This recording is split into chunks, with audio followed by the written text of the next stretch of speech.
Again, test 1, that is identification 1 to 15. Test 2, that is 1 to 40, enumeration in any order. Again, mind your own paper. Ang magtulok sa kilid, sa atubang, or sa likod, matingig ang liog. Ha? There na balaan during test, no? Ang value sang ginatawag bala nga mind your own business. Da pariyo na sang gugma. Alam na sa atubang nimo ang para tani sa imo, ang sabat sang ginapangamuyo mo, kaso nagbalikid ka pa. Kundi boklo ka. No? Na balhin.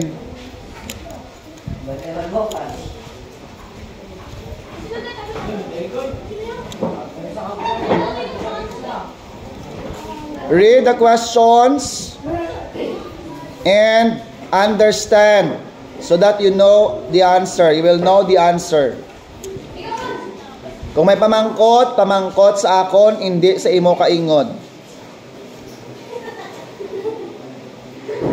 Kung hindi ka kabalo sang sabat, pakuno-kuno ikaw nga kabalo ka sang sabat. Malay mo.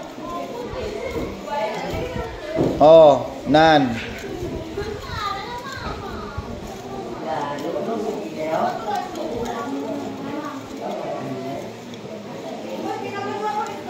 Tangla-tangla alang sa babaw.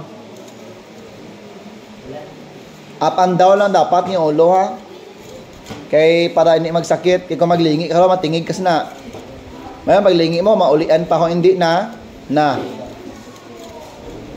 sidewalk pag ano mo karon.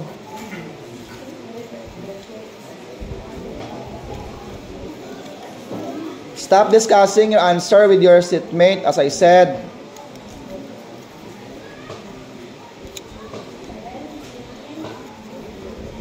The passing score for this is 42. That's 1 to 55. Passing is 42.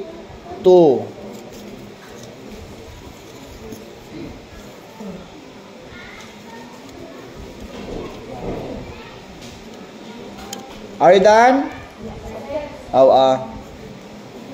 Higado no? Siga. Ang maka-perfect may pamahaw.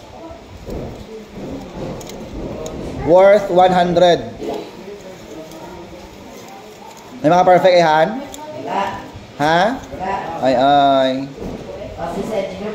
Hapos ang exam o sa test.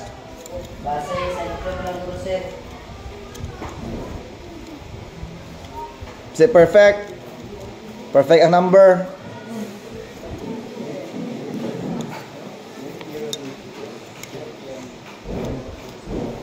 Kung manuno gani, pulo pasiplat lang sa kilid, hindi na mapahalata. No? Buday lang, sobra ba lang pulo pasiplat ka nagturong ang mata. Ha, tapos again. Manlilibat pala niya maulian.